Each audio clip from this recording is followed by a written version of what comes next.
Hello team, good day. So in this video po is pag-uusapan natin ang isa pang pwede nating gawing kitaan dito sa Nabacoin para kumita tayo ng passive income. So ito po yung trading. So napaka-basic lang nito guys. Ang gagawin nyo lang naman is bumili ng Nabacoin and then hayaan nyo lang po sa inyong Web3 wallet. Patulogin nyo lang until sa tumaas yung value niya. Okay? So makikita nyo po dito ang Nabacoin ngayon is nasa 15 pesos each. So halimbawa, bumili ka ng 1,000 na Nabacoin ngayon, that is only 15k yung magiging capital mo po at meron ka ng 1,000 na Nabacoin.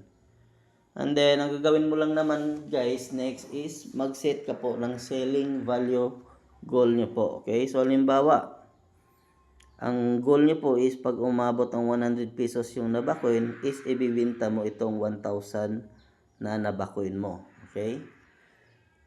So, hindi naman po imposible na bumalik sa 100 pesos si Nabacoin kasi nga umabot nga po ito ng 3 to 4 dollar dati. So, nasa around 250 pesos. And then, marami po siyang ilalabas na utility kagaya po ng Nabaway na sumusuporta po sa burning mechanism nito. And then, ang gamit is fully Nabacoin. And also the Plato Air Navajero. So, marami po siyang ilalabas this month and also mag-listing din po ito sa 6. So, hindi po imposible na mas tumaas po ang value nito soon. Anyway, kahit nga sa buong taon na ito is, kahit i-hold mo lang yung Nabacoin mo sa buong taon na ito and then tumaas po siya. So, napakalaking profit na po niyan. So, ganito po yung mangyayari guys. Halimbawa, meron ka na 1,000 Nabacoin and then ang goal nyo po is i-sell po siya sa presyo na 100 pesos each. So, ang magiging income nyo po dyan, pag umabot na po dyan sa sa set mo na goal, is kikita ka po ng 100,000 pesos. So, wala ka pong ginawa. Ang ginawa mo lang is pinatulog mo yung iyong capital dito sa Web3 wallet mo po. And then, inantay mo lang yung value na tumaas. So, ang pinaka capital mo lang dito is patience. Okay? So, ganyan lang po kadali mag-trade ng Nabacoin. And in this way po is hindi po siya stressable kasi pwede ka naman po matulog kung para gagawin mo yung kagaya ng mga professional trader na halos every minute nagba-buy and sell. So, napaka-stress po nun, okay? So, in this way, wala lang, pa-relax-relax ka lang, matulog ka lang dyan, hayaan mo lang sa Web3 wallet mo, and then, i-hold mo lang ng ilang weeks, months, or pwede din taon. So, ikaw na po yung bahala dyan. And then, ang importante is kapag ibibenta mo siya, dapat hindi doon sa presyo na mas mababa pa sa pagbili mo. Okay? So, ayan na po. So, sa pag-buy ng Nabacoin, ito po yung pinaka-simple and pinaka-basic po na paraan at pinaka-madali. Okay? So, using your Web3 wallet, maaari ka pong mag-buy and sell ng Nabacoin using your SIPAL, Trust Wallet, Token Packet, and MetaMask. Okay, so ini Web3 wallet. Ang kailangan nyo lang pong gawin is dapat nakalabas po ang Nabacoin sa inyong wallet. So, paano po natin yan palabasin? So, dito sa SIPAL, punta ka lang sa pinakababa. And then, click nyo lang po itong Manage Coin. Pero kung ang gamit mo is Trust Wallet, Token Packet, MetaMask, so iba din po yung add token doon. So, I think merong plus sign. So, i-click nyo lang po yan and then, yun na po yung add token sa wallet na yan. Okay, so dito sa SIPAL is ito lang po. I-click nyo lang po itong Manage Coin. And then, click nyo lang po dito itong Enter Token na blank. Okay, so i-click nyo lang po yan and then, dito nyo po i-paste yung contract address ng Nabacoin. So, before you doing this, ask nyo muna sa ating group chat yung contract address na Nabacoin para hindi po tayo magkamali. Okay? So, kung nakuha nyo na, i-copy nyo lang yon and then i-paste nyo dito. Ayan. So, pagka-paste nyo po, automatic na po lalabas itong Nabacoin. And then, ito po yung contract address. So, ilagay nyo lang po dyan.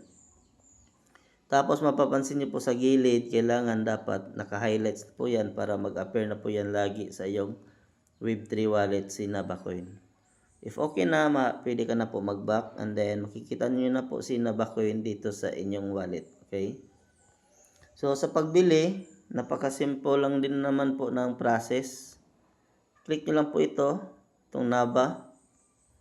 Tapos, kung ibang wallet yung gamit nyo po, ay hanapin nyo lang po itong word na swap. Okay, pagka-click nyo po ng Naba Coin, hanapin nyo po itong word na swap and then i-click nyo lang po yan. So, ayan na po yung mangyayari.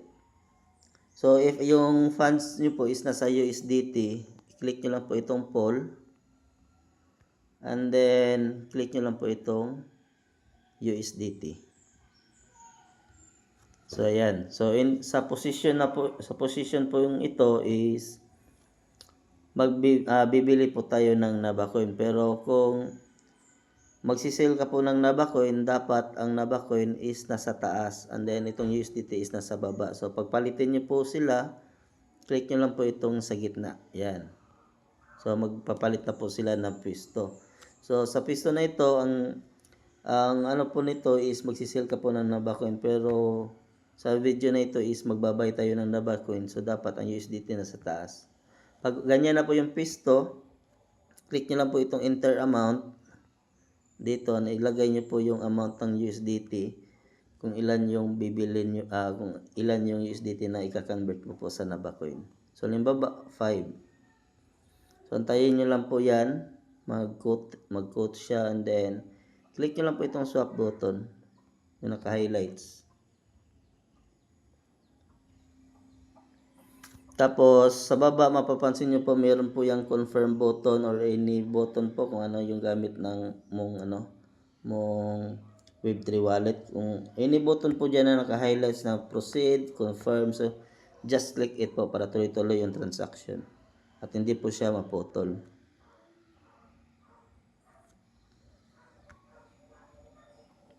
Ayan. So, approving na po siya. Antayin nyo lang po. Ayan, bumalik na naman yung confirm button. So, i-click nyo lang po ulit. So, hanggang sa matapos po siya.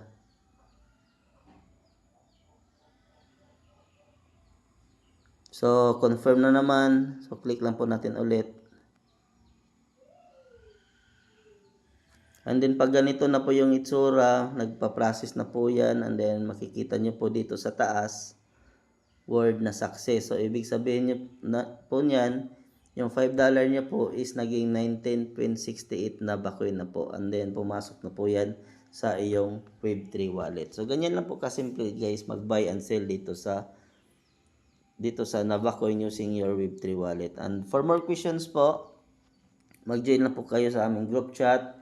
I-chat nyo po kami para mas mag-guide po namin kayo. Okay? So, ang link po is nasa comment section lang po ng video na ito kung saan po in-upload. So, click nyo lang po yung link and then mag-join po kayo sa aming group chat or chat us. Okay? Para mag-guide namin kayo.